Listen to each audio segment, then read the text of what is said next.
Hey Nikhil, how's it going? Hey man, pretty good. How are you? Good, good. How things back in the US? Pretty good so far. Just trying to stay safe. How Hmm. you been? Good, good. So, tell us, man. Tell us more about you, your journey. Right. For the purpose of this video, I would say I was a pro FIFA player for a couple of years. How did you get And started, with gaming? so I guess if I were to really go back to where it started, it would be like when we used to play FIFA as kids or play stuff on the PS2, if you remember. Right, right. And I guess from then, I kind of always felt that I had like a small edge over like everyone else, Mhm. like a small edge, not like a huge difference, but it was there. Right, Uh, and like over time, I started like playing tournaments and stuff. And yeah, but it basically started off like all the way back when we were kids. hmm, But I used to play games on my PC when I was like 3 or 4 years old. So that's when gaming really started off, I guess, for right. me. And then how do you take it forward from there? So, Right. Till I think like college, I was just playing with friends online or playing with random people online. I never really took part in tournaments as such or had any sort of competition. hmm, But in my first year of college, there were some small tournaments in college which I took part in. And like the college fests and stuff. correct, exactly. So there was one college fest which I took part in, and I didn't win. I reached the finals and I lost. Hmm. But the whole like tournament experience was kind of fun, and I really liked having the pressure of having something on the line when you're playing. It kind of added to the game. Right, So since then, I kind of had this itch to sort of play in tournaments, right. and from there it just sort of built on. I used to play in these fests every year, and in my third year of college, there was this huge PES tournament. If you don't know, or if people don't know what PES is, it's a different game to FIFA. It's like Pro Evolution FIFA, Soccer, right? correct? Yeah. Right, So it's like COD and Battlefield, but FIFA and PES. right. It's basically like a different sort of form of FIFA. Hmm. And yeah, so this tournament was going around India, trying to get people to play, and if they win, they would go to Milan. Like if they won all the sort of rounds Right. and the nationals, they would go to Milan, play in the international tournament, and also get to watch the Champions League final, Oh, which is wow. huge. Yeah. So I was able to win the Bangalore qualifiers pretty easily Hmm. because I kind of switched over to PES for a month before the qualifiers, and Right. most people didn't do that. So I Mm. kind of had like an edge. So you knew And about the tournament beforehand, or was it just a chance? so I saw like information about the tournament on Facebook. Hmm. I thought this seemed pretty cool. Like the chance of going to Milan and Right. watching the Champions League final. That was insane. Exactly. Even though I don't think you're Yeah, I mean Arsenal are not going to do well. I think Arsenal were out in like February or something, right. like as usual. But yeah, so I was able to get to the national finals, which is in Bombay, and I went there and I lost in the round of 16 to the guy who went on to win the whole tournament. Oh, But it was a good time honestly because it was the first time I was traveling on my own, right. uh, and yeah, like the whole sort of thing is like traveling to play in a video game tournament was Mhm. kind of new to me, So does but it that was happen fun. often in like esports, like in FIFA as well, where you travel like other sports, like physical sports? Like players usually travel all over India for tournaments, or Are you just talking about one? FIFA or Yeah, FIFA. right? So yeah, there actually were quite a few tournaments all around India when I used to play when I was active in Right. the pro scene, I would say. I don't know, Yeah, yeah, or yeah. the tournament scene. Yeah, so I had traveled to Delhi, to Cochin a couple of times, to Chandigarh, Mm-hmm. to play in tournaments. So that's actually pretty common, and like people from other parts of the country also sort of travel around. Lots of people Exactly. from. There's one guy who's in Pune who's really good right now, and a couple other guys. There's like this big group of them in Chennai, a big group in Delhi. Right. So yeah, lots of clusters of there was. Interesting. And tell us more about the esports scene in Bangalore. Right. So I've not been part of it for like around 2 years since I left India. Right. But from what I hear, or like from what I was, like, what I saw in Bangalore was that it was sort of growing in like to like around 2017, 2018. Mhm. There were like tournaments like every 2 weeks, like offline tournaments. Right.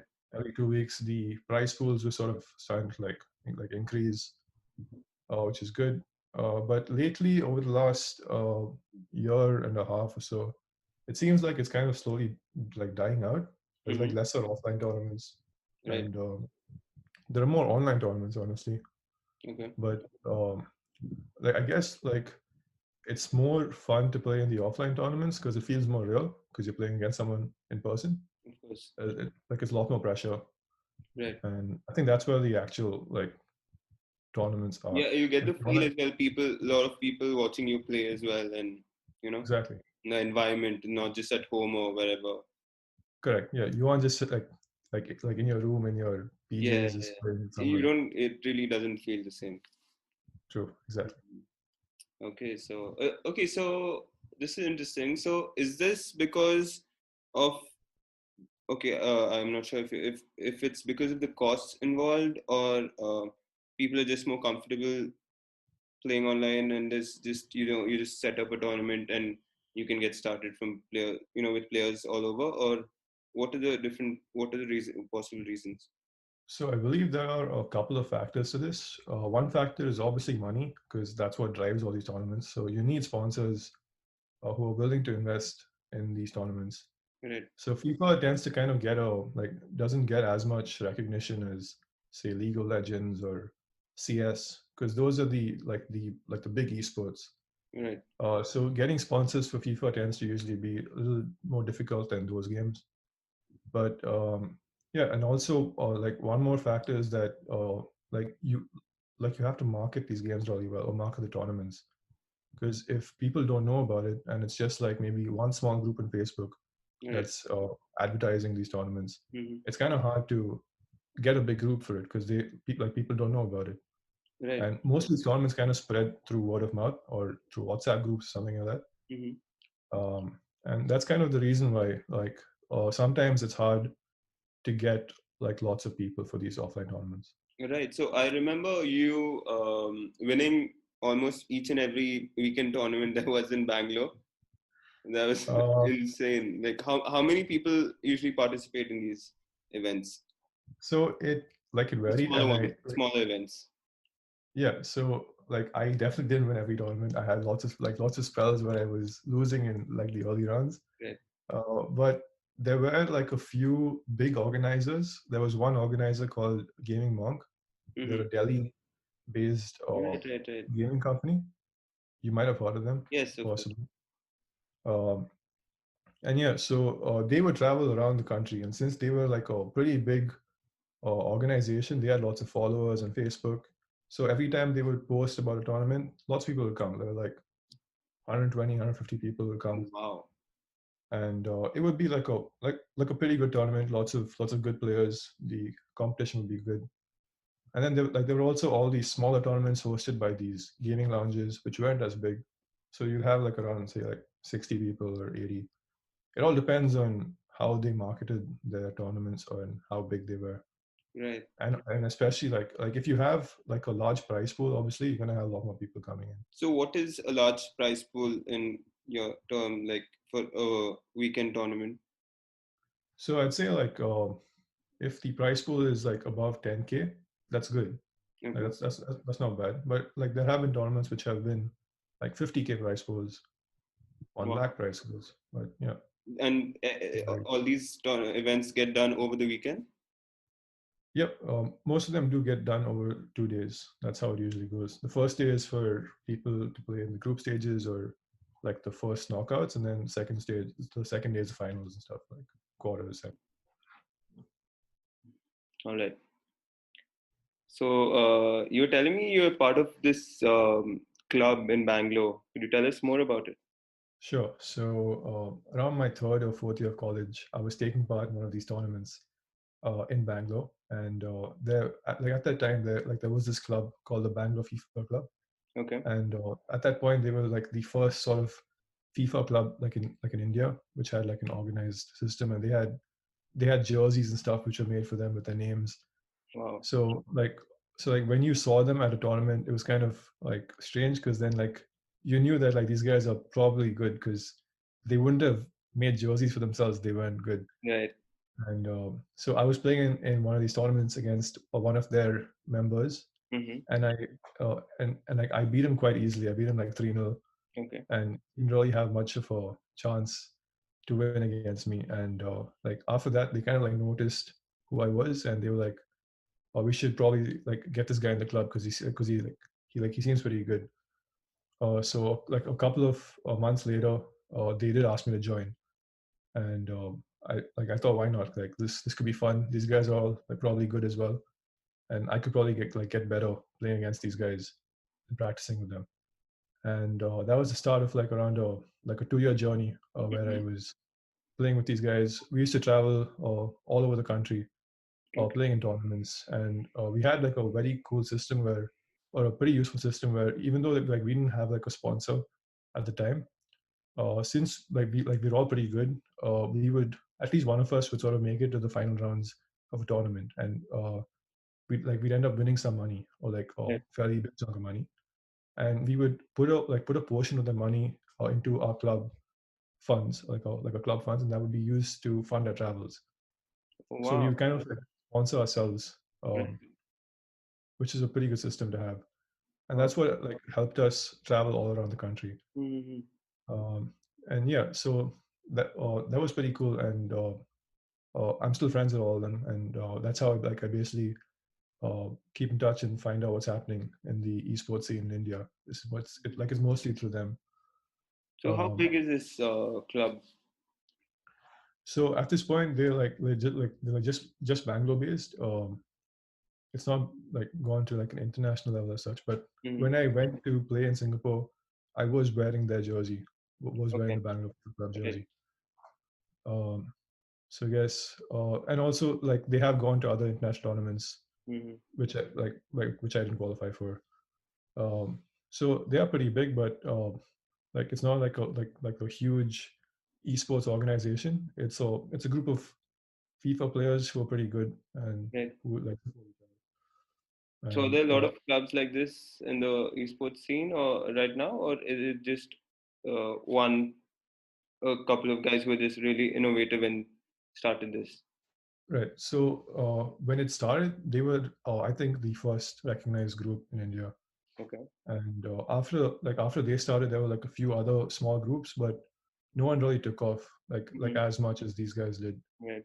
Um, but yeah, I think like people try to sort of copy what they did and try to make their own clubs, but they didn't do it to the same level that the Bangalore FIFA club did. I guess what usually, I mean, happens in these sort of clubs is if one guy starts performing at a much, much higher level compared to the others, and then that's when the group starts, you know. Yeah, disintegrating. Yeah. Yeah, I think that's a common issue that Hmm. even real football clubs have, like real Right, life football clubs. right. Um, but yeah, I think one of the good like the good aspects of the club is that since there were like 5 or 6 of us, even if like one person didn't perform, someone else could pick up the slack, and then Right, in the end, the club wins. right. So it was a good concept. That's great. Very interesting. Okay, so um, what I want to know is what is the impression amongst friends and family? Like, what do they think about it? And the ones who aren't involved in esports. So I think, Right. yeah, So when I used to tell my friends about this in college, like they were all like, they also like this sounds pretty cool. Like you're getting paid to play video games. I mean, that seems like it's fun and like you're sort of making money on the side. right. So most of my friends were like pretty supportive, I guess, I and guess that's the Bangalore culture, because possibly maybe I don't know. mhm, Maybe it was my my friend circle. I don't know. right, maybe, yeah. Could be a lot different maybe with a different friend circle. But I guess like with my parents, it was a bit mixed because obviously when you start spending a lot of time playing video games, like your parents not gonna want that because they want you to like to do well in life and sort of go along the actual routes and Right, earn money, get a job and all that, right. which I did, but still, like there like were sort of times where like we had arguments stuff uh, about me playing in tournaments and whether this was the right thing to do. Mm-hmm. And but I think in the end, like they do get it, but they obviously want me to sort of do it in or like do it that time in moderation Yeah, and like not like really go overboard into it, which I yeah. kind of was at some point. Like I used to play a lot of tournaments. Right, But I mean, I can understand their point of view. Obviously, of course. like it makes sense to me. But at the same time, like I really wanted to do what I was doing. I don't think they realize how big of an industry it's actually turning out to be. Like That's the true. what is And it? also, like, they have no point of reference from their Right, childhood because they didn't have anything like this. Then this is right. all fairly new. It just seems like kids wasting their time on games. Of course, and it's also like when their friends talk and when they ask like what your son's doing, what your daughter's doing, and they're like, "Oh, you're playing video games as a kid." So yeah, Yeah, I guess it will take some time to for sure. But I think like things are starting to turn Hmm. because like I think there's like a lot of money being involved in esports. So Right, Uh, I think it's like soon going to be part of the Olympics. I think it might already be part of the Olympics. right. I Um, guess it was part of the Asian Games or something. I'm not sure. Probably, but like it definitely is picking up in sort of support around the world. I think like in a couple of years, it's going to be like pretty mainstream. Like everyone's going to be hearing about it. Right. So, tell us like what type of skills are really required and how long do you need to actually train to, get in to be, one of the top players in the state or the country. Like, Right. So the skills, so it's kind of relative because there are people who can play a lot of FIFA or like a lot of like any game and not be good at it, and there are people who can play like a lesser amount and still be good at it. So it all depends on the person. But in the end, like you will have to like put in maybe like or at least like what I used to do is I used to put in around maybe like 1 or 2 hours every day. I used to hmm. play like it was basically like a hobby of mine. I would come back home after college or work and like just play FIFA for a couple of hours. Right. But yeah, like that's pretty much all you needed. But I think if you really wanted to focus on it and like really get good at it, you could spend like more than that like in a day and like really analyze how you play and try and figure out where your weaknesses are and practice on that. Mm-hmm. So once again, like there's no hard and fast rule as to how to go about it. It varies between each person, but you obviously like need to put in the effort to get up there like with the best. Mm-hmm. And I guess also one way to like really get good is to play with people who are like way better than you, like because that's how you learn where your Also, mistakes I are guess made. that's how, you know, So I got I mean, I mine. built your base. That's where it all started. Yeah. That PS2. Alright. So, so are you saying like chess, there's like strategies and things involved in this where that you can work on, to get better, Right. right? So I guess in FIFA there are like different ways of sort of playing. You could be more defensive. You could sit back or let the opposition sort of take their time with the ball, or you can sort of like go with this high pressure tactic. Right. So there are different ways of going about it, and there's no best way. But every year there's like a certain meta which gets formed, and what most of the pro players use around the world, and that kind of tends to get copied. But there are people who sort of go and like do their own thing and do pretty well. Right. Uh, yeah, so like it's just like a mixture of tactics. How you want to set up your team? Do you want your left backs or right backs to overlap with your wingers and stuff like that? Mm, Or just like normal football. But right. yeah, So you basically play the manager's role and you control the players. correct. Yep, you got to do everything. So, once you okay, there are two questions. One is, since these sports aren't as established as the physical sports, like at football and basketball. Right. Do you think there are threats of these games being replaced in the future? So it's like somebody spends all their time training for FIFA, and then Right. all of a sudden there's a change in trends, and then nobody plays FIFA anymore. Like if like these games like PUBG and stuff, you don't know how long they're going to last. So True. should people invest yeah, the time? So I don't think that's going to happen because playing real life football and playing FIFA are two very different things. Okay. So I've played both, and I guess like the feeling of winning a game or scoring a goal in real life like doesn't come anywhere close to scoring a goal in FIFA. Like it's just not the same. Like real life is way better, feels better. Of course. There's like a lot more. It's like I think there's like a lot more skill involved in doing well in the real life game.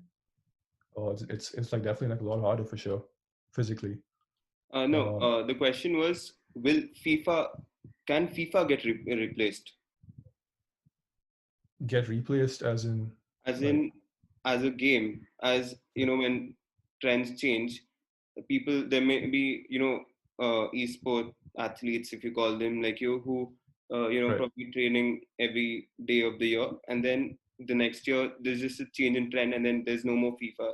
Do you see that ever No, I don't happen? think so. Because this has been going on. Like FIFA has been coming out with games for the last 25 years almost, and Right.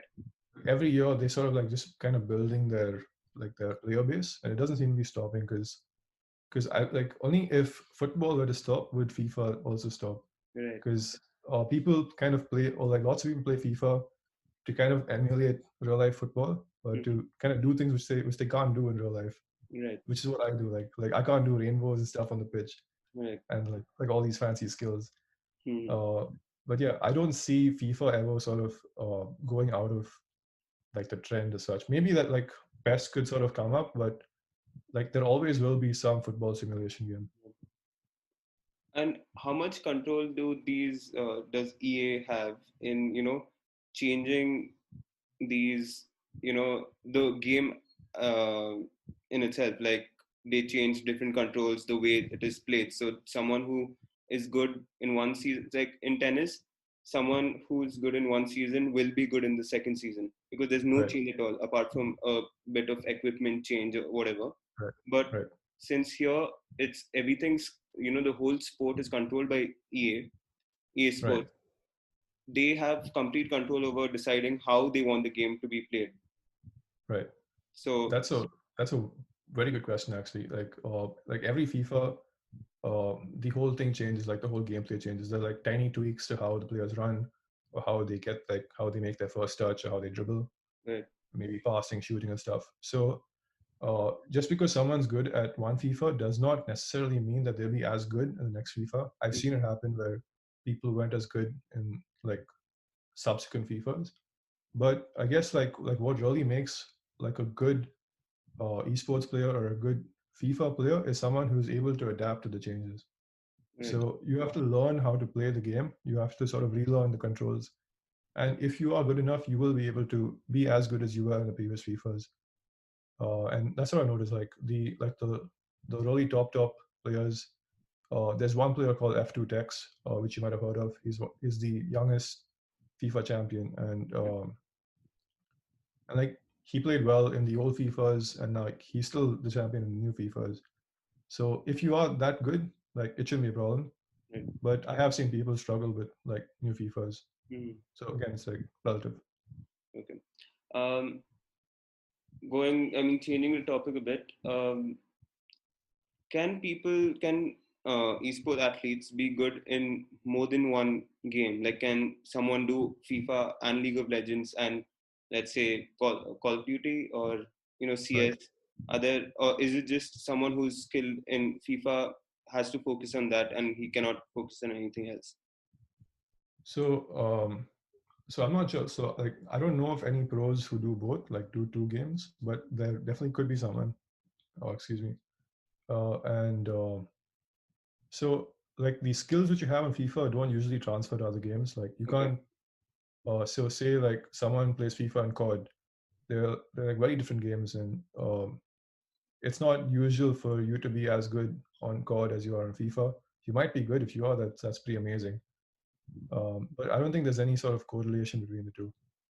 Um, but if you were to, like, if you wanted to sort of branch it out, and if you were that good, then I don't see why not, like, why you couldn't do both. Right. Especially if, like, if this is your, like, your main career, Yeah.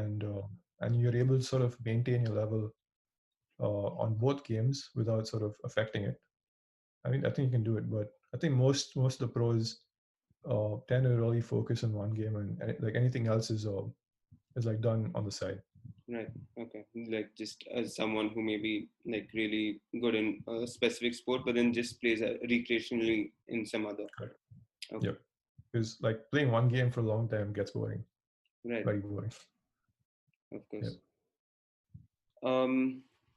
When you say FIFA as a career, what are the different, like? Is it just based on winning tournaments and reaching the semis and finals? Is it just based on prize money, or are there other streams of revenue? Okay, Right. like So Twitch probably. yeah, that's a pretty good like source of revenue, but I've not seen any Indian FIFA players do well on Twitch. I don't like. I think like a couple of them tried, but it didn't really go too well. They had like viewers in like double digits more than like maximum, so it's not enough. You need like a huge base to really like earn money from Twitch. Do you need to Uh, be like funny or something, or I don't know how does it work? so I don't know. So like Twitch, I guess like if you were to sort of rage at the game and like really have like these extreme reactions at it, people sort of like seeing people in pain. I guess I don't know. That's how they develop their following. Right. Or if you're just really that good, then people obviously want to see how you play and try to kind of copy how you play Okay. and mimic Mhm. your gameplay. But yeah, so streaming is definitely one source of income, but in India, I don't think it's that big because it just didn't take off with the FIFA players. It might, you never know. Right. But other than that, tournaments are like the biggest source of income when you're a pro player Okay. until you get sponsored. If you get sponsored, then you have this stream of revenue coming in. But the sponsorships don't usually like are usually not that great. Um, so that's also not that reliable of a source of income, and they're also very few and far between. Just like the But sponsorship. you do have like, I mean, okay, so what I've seen is these international competitions where there's huge crowds. Yep. So probably it's more developed in the western part of the world. In fact, or not even just the western part of the world, even like in the eastern part, like Southeast Asia, like in Singapore and stuff, it is pretty well developed there, Mm-hmm. and their tournaments tend to be like sort of well received on Twitch and stuff. Mm-hmm. So yeah, I guess it's just like the countries which are more developed, I Developed, guess. right? Yeah. Yeah. Mm-hmm. So like, I don't think you would expect a lot of people who are like very into say cricket and stuff to start switching over and watching people play FIFA. Of course. Seems unlikely. It will Yeah. take a lot of time. Even though I feel that like there was this, I mean, I shouldn't be comparing chess with esports, but yesterday there was this live streaming of a chess match, Right. between comedians and Vishy Anand. So Okay. that generated like 20,000 views, and they made like it was a charity match, and they got like 9 lakh donation Wow. for charity. That's So pretty I good. mean, I feel it has huge potential. Yeah, it does. But like in this case, he's one of the Yes, of course. legends in chess, like one Right, of the right. all-time legends. So yeah, I don't think like some random Indian FIFA player is gonna of course, generate that much money. of course. Okay, so tell us about. Um, do you have any knowledge about the Esports Foundation and what work they're doing? The Esports esports Foundation of foundation. India. Uh, very very little. Like I do know that the government of India organized like these like one or two tournaments in a year, Mm-hmm. one tournament a year, and it was government funded. They sent invites to a few people to come and play. But I don't really know a lot about it because I wasn't involved Right, when it was happening. So yeah, I can't really answer that too well. right. Yep. Fuck, I'll have to edit this sound out. Yeah. Okay.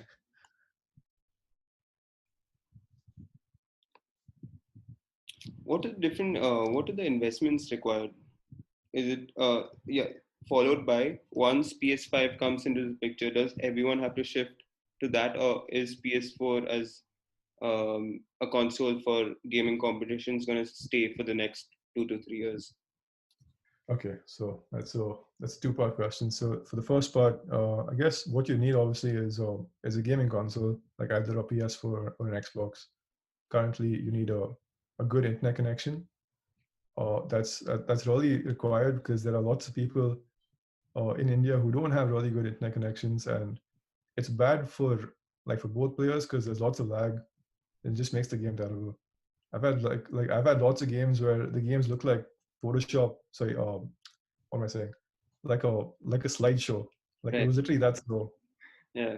Um, but yeah, so I guess you need a console. You have to buy the game every year, which Mhm. is like around 4,000 rupees every year, Okay. or 3.5K, and you have to also buy like the PlayStation Online subscription Right. or the Xbox subscription. Hmm. So that's also like around 4K a year approximately. So it's not cheap for sure. Like you definitely have to have like a little bit of spare money to sort of be involved in esports. Right. But like there are like small hacks around where you can kind of share accounts with friends and sort of Hmm. like make the cost of it like a lot less. Right. And yeah, that's pretty much like the main investment. And if you want to make it big, then you need to like travel to the big tournaments in India, which obviously cost money. You gotta pay for your accommodation and all that. Right. But and that's not really required. Like you could take part in tournaments where they sponsor travel for you. But yeah, Okay. uh, There are like other tournaments like that. yeah, there actually were like a few, like very few. Like Okay. most of the organizers do not want to pay for your travel, Of course. and like there actually were like a couple of instances where they promised to pay and then they didn't pay, Oh. which is brilliant. It's, I mean, Uh, starting off so the industry, so it'll take time to, yeah, but like it's just like like a little bit, like it's not like good that someone like promises something and then they sort of go back on it. right. But that's fine. It's all part of how the organization grows, Right. I guess. Hmm. Uh, all right. What was this like the second part of Yeah. the question? Um, the PS5 is supposed to release this year, Right. the starting of next year, and do you see the main console being PS4 for the next 2 3 years, or how the competition is going to be? Does everyone have to Right. switch to PS5? Yeah, that's actually like a pretty good question. So this didn't happen when the PS3 was moving to the PS4. There was no like online tournaments happening every week and stuff. It was very rare Right. to have these tournaments. So like I'm guessing that for maybe like a short while they'll have tournaments on both the PS4 and the PS5. Because it's obviously going to be hard for everyone to switch over to PS5 because it's not going to be cheap. Yeah. Of Um, course. it'll definitely take a while for the player base in the PS5 to get to the levels they are on the PS4. Right. And organizers are obviously going to be looking at ways in which they can make the most money. So like I think maybe for a couple of months they might stick to the PS4. That's what I estimate or guess is going to happen. Right. And but like probably very soon things will start to move to the PS5 because uh, most of the gamers are going to want to play. Most of the serious pros are going to want to play on the latest game or the latest hardware. Right. So yeah, maybe in a couple of months or a year max, it'll all switch over. So you would have to make that jump if you wanted to become a pro. Okay. Interesting. Mm. In terms of percentage, are the top 20 players or the top 30 players, can you say, make a career in FIFA, like in India, or is it just the top five? So from what I've seen, like it's usually like the top 10 or top 5 who can really do well. And those are the guys who got sponsored, like actually got sponsored by big esports companies. Right. Like I know one guy who got sponsored by Ozil's esports team, Mesut Mhm. Ozil's esports team. There's one more who got sponsored by Christian Fuchs esports team, the Leicester City player. Okay. But I'm not sure about like what the actual details of their contracts are. Whether it's just like like they say that they're sponsored by them, but they don't get Yeah. like So money. Must be a pretty good deal. I mean, Yeah, I mean, like it's not clear obviously, but it's still like a pretty big step that like Indian gamers getting recognized on like an international level by Premier League players, which is insane. right. Um, but yeah, I think it's only going to be like a very few select people who are going to be able to really make it. The rest of them, I think what most people do is that like FIFA is more of like a hobby or like a thing which you do on the weekends. That's what it was to me. Like FIFA was never like my main career. I was working on the side, and I mean, like I was working, which was my main job, and FIFA was my thing, which I used to do on the weekends.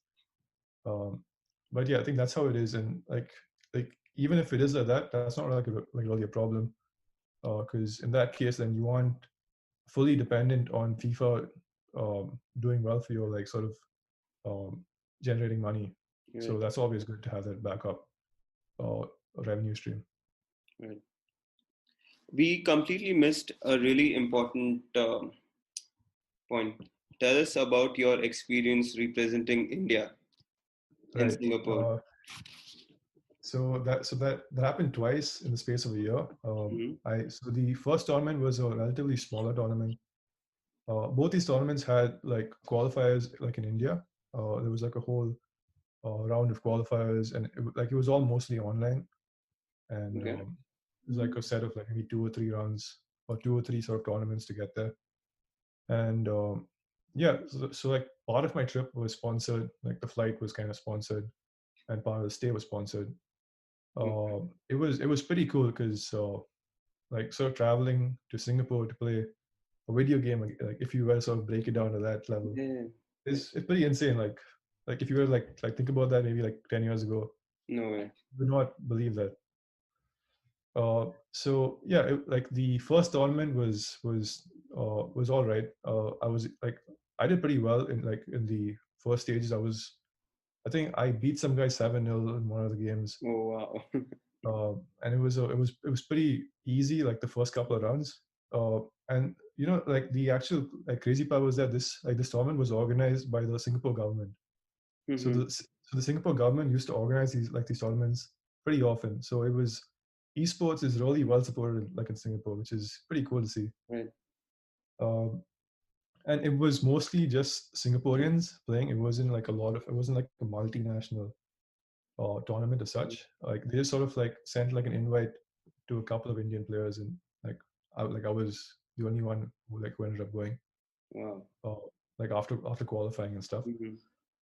Um, but yeah, so I ended up losing on the second day in the quarterfinals to one of the guys over there. But even though I lost, like it was still like pretty cool to go all the way there. It was a good time. Like I got to like explore Singapore a bit Hmm. after I lost. Uh, Right. I went around the city and stuff, and living on my own. I like living in a hotel on my own in some random country, which I have been to once before, but it was a long time ago. Yeah. But it was fun for sure, and yeah. But the second time which I went, it was a much bigger tournament. So this tournament like happened every year. It's called AFGC. Okay. It's the Asian FIFA Gaming Championship. All right. Um, this is organized by this guy in West Bengal or somewhere around there. Okay. So he used to be like a FIFA pro, and now he's turned into like an organizer. All right. So for this tournament, it was 3 of us from India who went to Singapore. Um, Again, like our flights were kind of partially sponsored, and so was the stay. But we stayed in like a pretty nice hotel with the other players in the tournament. And Mm. these guys were from so like this was a true international tournament. Okay. There were people from Thailand, Singapore, Sri Lanka, Pakistan. Hmm. So it was a pretty cool tournament, and we met lots of people at the tournament, Right. lots of people who we wouldn't have met if this didn't happen. Right. And like all 3 of us qualified from the first day, and it was pretty fun. Like we went around Singapore that night, 3 of us, and Mm. yeah, and like the next day, like it didn't go as well for us. Like we all got knocked out in the knockout stages. Right. I got knocked out in the round 16. My other two teammates got knocked out in the quarterfinals or the semis. Mm-hmm. But in the end, it was pretty cool. Like those matches were actually being streamed on Twitch, and there was a huge following. There was one match where one of our guys, one of the Indian guys, was playing against Pakistan. So Oh, so that became like a, like a huge thing on Twitch, and people right, were going nuts in the comment section on stream. right, right, right. And he, the Indian player beat the Pakistani player. Mm-hmm. So he got like a lot of street cred, or like a Of lot course. of good reputation from that. Uh, so that was cool to see. So like I had one of my games, which is streamed on Twitch, and Mm-hmm. I lost. Like Right. the guy who I was playing was a pro player from, I think, Thailand, if I remember correctly, and he was really good. One thing which I realized when I went to Singapore was that even though like I knew I was good like in India, like I definitely wasn't the best in India, but I was good. Uh, the level of competition was just way higher. Like I didn't expect it to be that high, and Right. it was pretty fascinating to see how much higher the level of competition was over there. Mm-hmm. I think that's probably true for other countries, like maybe like the US and Europe, especially, where FIFA is like a lot bigger. I Right. guess the level of competition is just like a lot bigger there. But So, overall, great experience. I would amazing. definitely do it again if I could, but I don't think it's gonna happen ever again. All right. Um, so what is there like a huge difference between Westerners and Indians in terms of esports, like their perception, what is their attitude towards it, their culture? Since you've lived in America for so long and you've played, some international tournaments. Right. So Westerners like know more about it. I'd say they've been exposed to it for a longer time than we Okay. have back at home. On the flip side, like I've noticed that like after living in Boston for like 2 years, the like number of tournaments over here are very limited. Like I think I played in 2 tournaments in the 2 years that I've been here. Really? And yeah, and like in India, it was happening every couple of weeks. Like every 2 weeks, there was an offline tournament somewhere, or some huge prize pool tournament somewhere like that. Mm-hmm. But yeah, that was strange, honestly, to see that there were fewer offline tournaments. I'm not sure why that's happening, but some of the bigger FIFA tournaments, so there are these sort of World Cup FIFA tournaments, like the World Cup for FIFA. Right. For that, India actually isn't qualified to even take part. Oh. So which is pretty weird, because like we have lots of really good players who Mm-hmm. do really well in these tournaments, but they just aren't qualified to take part. And I think like there's like a whole push to get India part of the list of countries which are allowed to take part in it. Mm-hmm. But obviously, like most of the Western countries are allowed to take part, so that's where the main sort of tournaments happen. So people would sort of qualify for these big tournaments, Right. and like the stuff which you see on YouTube, like the big FIFA tournaments, Right. are basically from these huge online tournaments. Right. Um, Now, why did you quit? Why did I quit?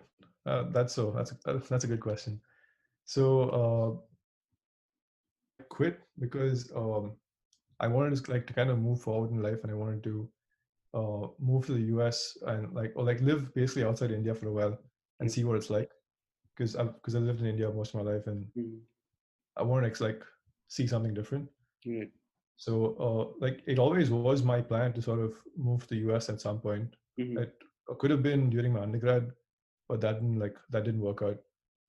So I knew that I was going to come here eventually. And FIFA as a career, um, I did think about it, but it wasn't really serious, because it was never like my main career. It was always a hobby of mine, which just sort of I ended up being really good at it, and I Right. ended up sort of making money on the side Right. from it. So I thought, like, might as well keep doing it while I can. Right.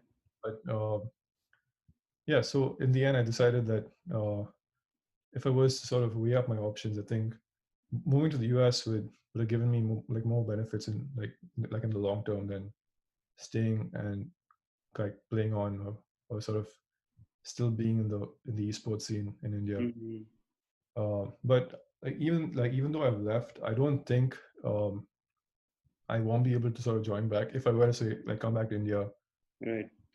like tomorrow, Hmm. which is not gonna happen now.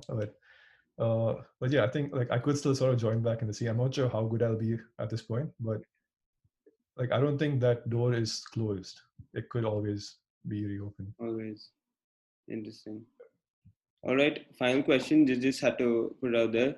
Um, are there a lot of women or girls participating in FIFA tournaments, or just a boys' man's club? Uh, so the only woman who I played against in a tournament was in my college, Okay. and which is nice to see. Mm-hmm. Uh, I did eventually end up winning against her, Right. but yeah, there are very very few women. There are like Okay. literally 0.0001% Really? of the. Even abroad? Yeah, even abroad, like over here, I've not seen any woman take part in the.